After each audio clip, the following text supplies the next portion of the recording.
With more on the political and legal side of Trump's latest indictment, we're joined by Niall Stanage, White House columnist at The Hill, and attorney Mark Reichel. Gentlemen, an attorney for the former president says Mr. Trump should not be charged because he was merely asking about what could be done about the election. Mark, I'm going to jump in there and start that with you.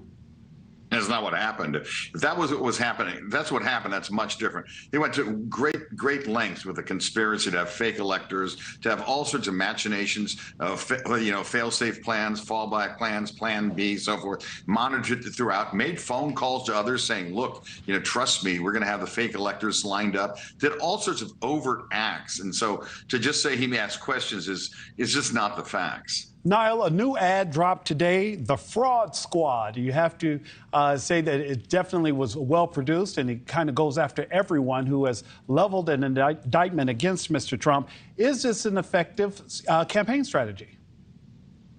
It depends whether you're talking about the Republican primary or the general election, Nick. In the Republican primary, there are clearly a lot of voters who are susceptible or amenable to Mr. Trump and his allies' argument. That argument essentially is that he is in some way victimized or being targeted for political reasons. Now, the general electorate is much less open to that argument. In fact, there was a poll done just in the past few days that found by a large margin people did believe he should have been charged in this January the 6th case. So you're playing to two different universes in the Republican primary electorate and a general election audience. Nevertheless, his opponents are definitely, who are also vying for the nomination, are sensing blood in the water because we heard a short time ago Trump's former vice president say he will testify if called. And that seems like that could be damaging to the former president. Niall?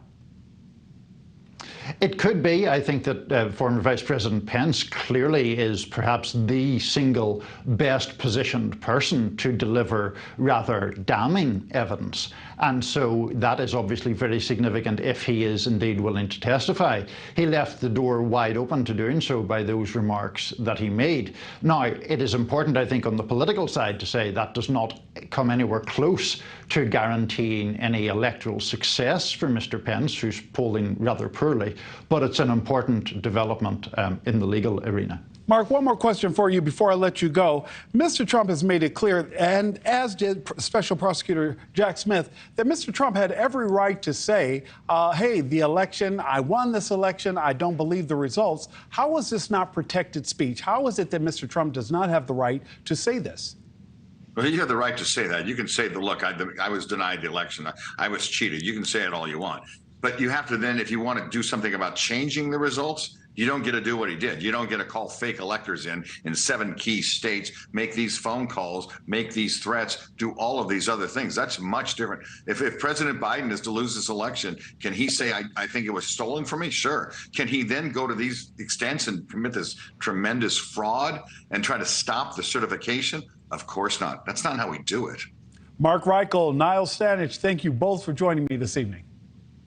Thank you for watching. Go to newsnationnow.com to find NewsNation on your television provider. And don't forget to click the red subscribe button below to get more of NewsNation's fact-driven, unbiased coverage.